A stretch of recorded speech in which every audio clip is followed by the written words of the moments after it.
Fala pessoal, tudo bem? Sejam bem-vindos a mais um episódio aqui do Café com Finanças. Hoje é o episódio 8, Season Finale, fechando com chave de ouro essa primeira temporada aqui do Café com Finanças.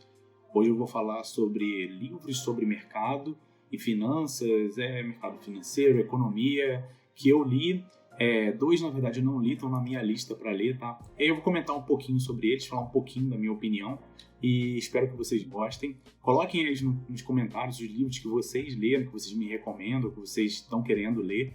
E também deixa o like no vídeo, né, pra gente saber que vocês gostaram aí dessa primeira temporada. E daqui a pouco a gente volta com a segunda, com mais café e mais finanças, beleza? Vamos lá então, né? Livro e café tem tudo a ver e finanças também, né? É o que a gente gosta de falar aqui no mundo financeiro. Vamos nessa. Então o primeiro livro foi esse aí, né? Pai Rico, Pai Pobre. A maioria deles eu li, inclusive, né? Já falando aqui uma coisa, eu li no leitor digital. Se você nunca tentou isso, ou então você diz que gosta do cheiro, então aí não tem jeito, mas eu também gosto, tá? Mas eu acho que vale a pena experimentar um leitor desses, porque realmente ele economiza muito espaço, né?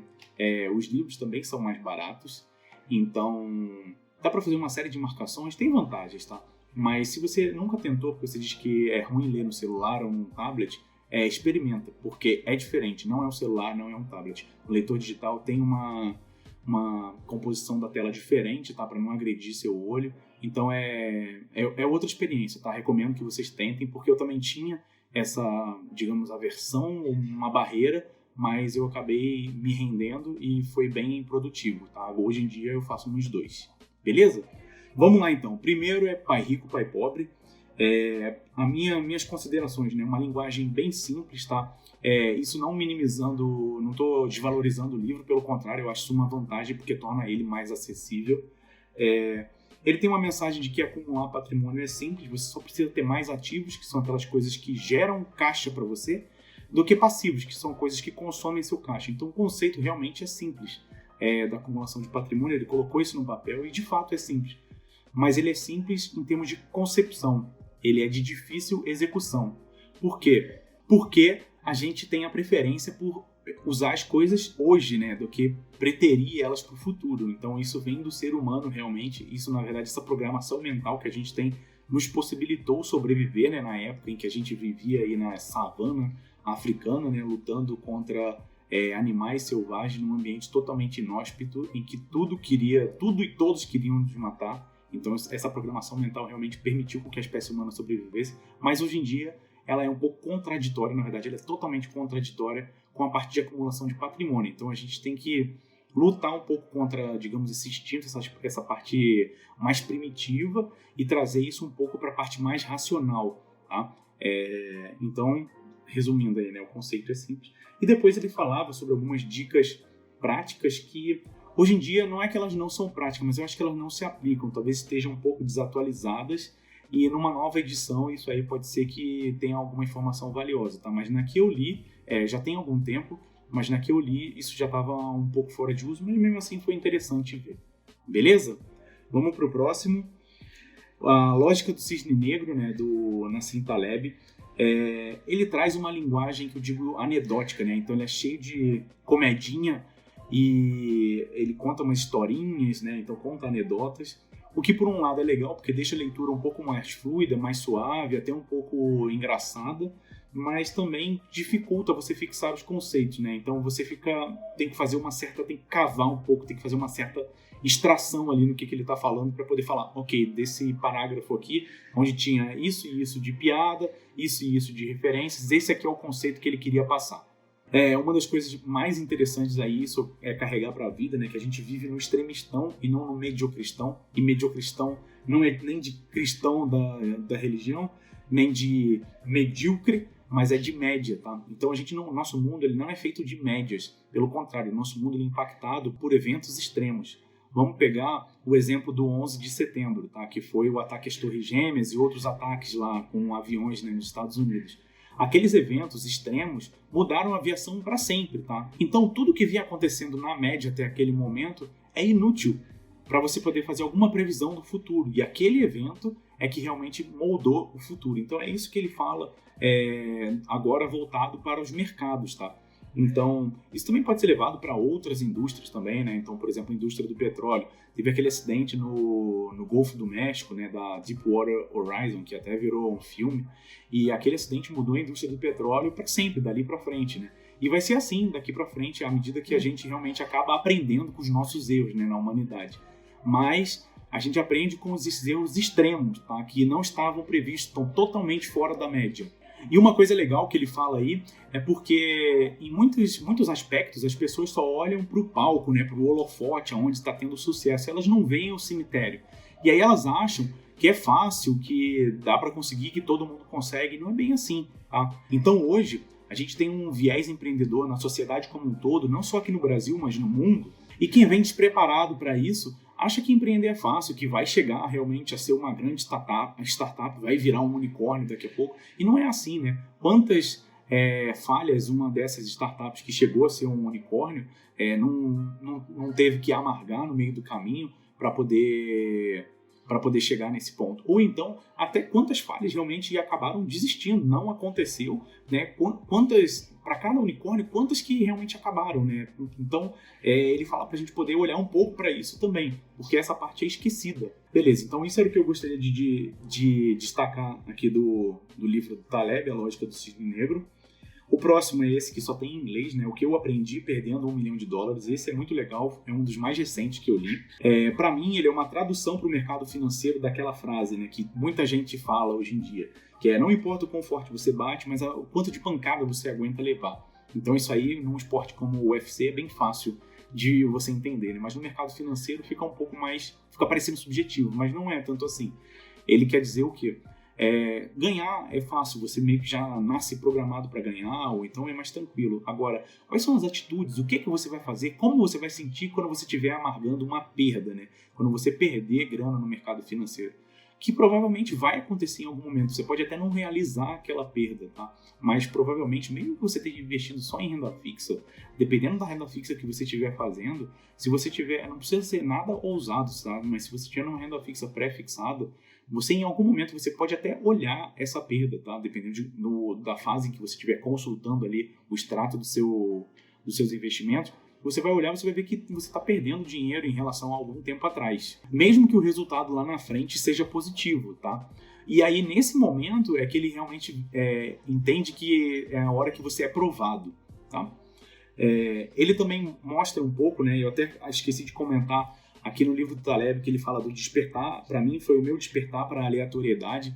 Nesse livro aqui, ele também fala um pouco de aleatoriedade e sorte, quanto ele teve de sorte no mercado, e aí quando ele perdeu, foi que ele foi entender isso, porque ele viu que tinham vários métodos para poder ganhar. Ele foi pesquisar os gurus aí do mercado, viu que cada um falava uma coisa diferente, até contraditória, mas quando viu o que esses caras falavam sobre perder, aí o discurso era mais alinhado e o espectro era menor, né? Ele era mais estreito, então não tinha tanta coisa assim, tantas diferenças no que falavam sobre perder. Então por isso que ele resolveu escrever sobre isso, tá?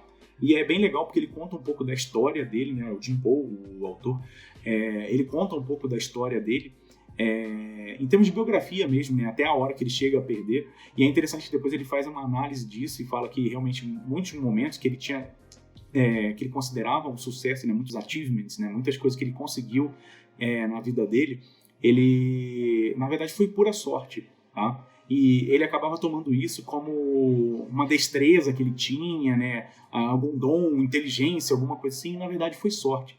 E aí na hora que veio o contrário, né? Então, como era aleatório, podia dar certo ou podia dar errado. Então na hora que deu errado, e foi grande, que foi essa perda de $1 milhão, na verdade foi até mais, foi 1.200.000, foi que ele precisou realmente juntar os caquinhos, entender o que fazer na hora da perda, entender o que tinha acontecido na hora que ele ganhou, para ele poder se reerguer depois, tá? Então, para mim, uma grande lição desse livro aí é essa, né? Na verdade, aqui é tudo... As 3 frases que eu coloquei aqui, elas têm uma sobreposição, né? Mas para mim, para poder resumir essa última aqui, né? Que dinheiro é você saber ganhar e você saber perder. Sendo que o saber ganhar meio que já vem programado na gente. Agora, o saber perder que é difícil. Então, esse livro aqui ajuda bastante nesse aspecto.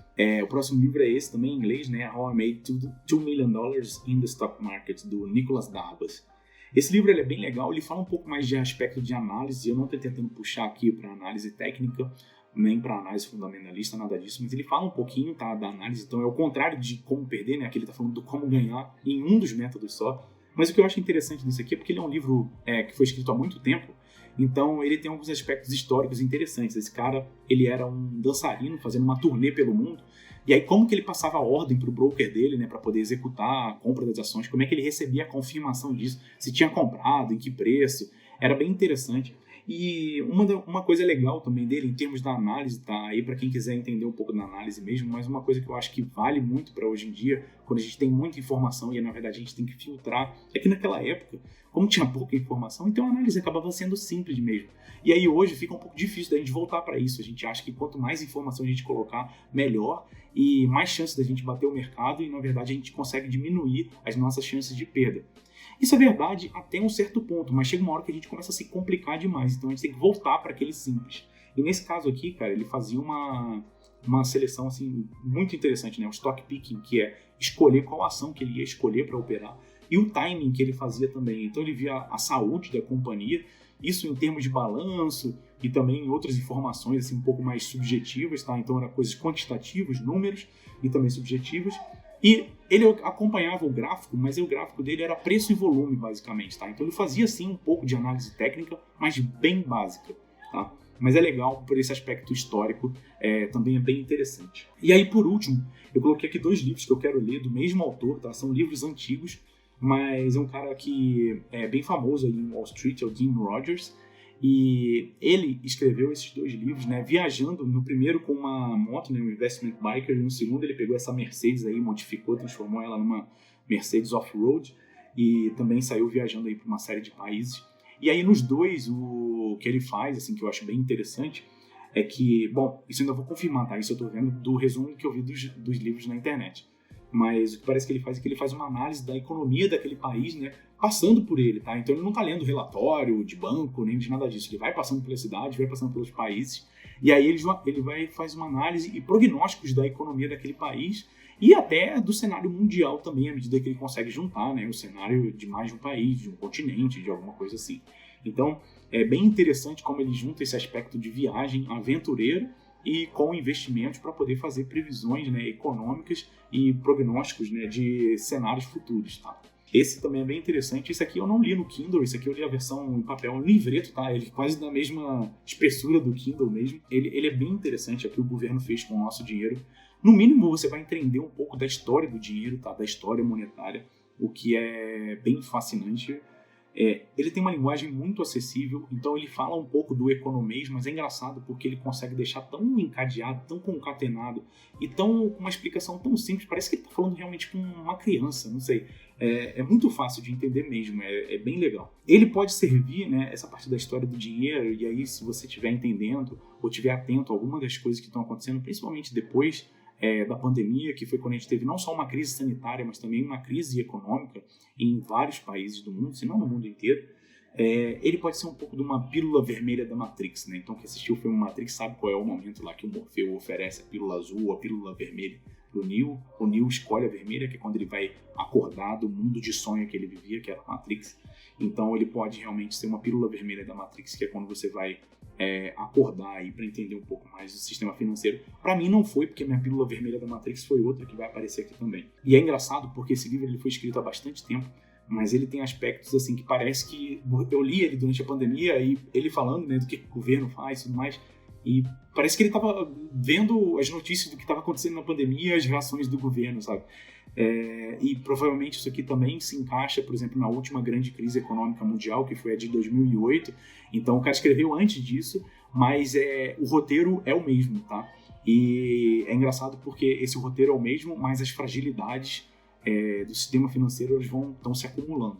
Então, vou parar por aqui, não vou dar mais spoiler não, mas é muito legal esse livro aqui. Se você não quiser ver por esse lado de pílula vermelha da Matrix e acordar, no mínimo você vai conseguir entender um pouco mais de economia e também um pouco da história do dinheiro, que já é bem interessante. E para mim, né, vou mencionar aqui minha pílula vermelha da Matrix, foi esse documentário aqui, tá? Money as a Debt, Dinheiro como Dívida. Ele tem no YouTube, é um documentário de uns 50 minutos mais ou menos, tem legendado em português. E, cara, isso aqui pra mim realmente foi o que me fez acordar assim, putz, é assim que o sistema financeiro, é assim que o nosso dinheiro é manipulado E, enfim, é bem interessante, tá? Então, fica aí. Eu sugeri esse, o livro, né, que pode ser uma pílula vermelha para algumas pessoas, mas para mim, na verdade, eu já tinha, digamos, acordado para a realidade quando eu vi o Money is a Debt. Foi o primeiro grande choque. Esse aqui. E o livro ajudou mais um pouco, mas o primeiro choque realmente foi esse aqui. Chegamos ao final, né, do Café, como eu disse, dessa primeira temporada do Café com Finanças. Espero que vocês tenham gostado, tá? A ideia, como eu disse para vocês, foi trazer vários assuntos aqui de uma forma superficial, mais leve e superficial sem ser vago, né? A ideia é realmente começar a... Como é que eu vou dizer? Começar a arranhar a superfície desses assuntos para quem sabe, aí, caso vocês tenham mais interesse, prosseguir aí nas pesquisas de vocês, ou até se quiserem que eu faça um vídeo mais aprofundado em relação a algum dos assuntos, ou então aqui nesse vídeo, por exemplo, em relação a algum desses livros, vocês podem deixar aí nos comentários, a gente lê os comentários, responde, podem deixar dúvidas também, não tem problema nenhum. Estarei de volta numa próxima temporada do Café com Finanças, ainda não sei quando. Vou estar aqui no canal do YouTube do Mundo Financeiro, mas fazendo outra série de vídeos aí, não vai ser essa por enquanto. Daqui a pouco ela volta. Beleza, pessoal? Um grande abraço, foi um prazer estar com vocês aqui e eu vejo vocês em breve. Até mais!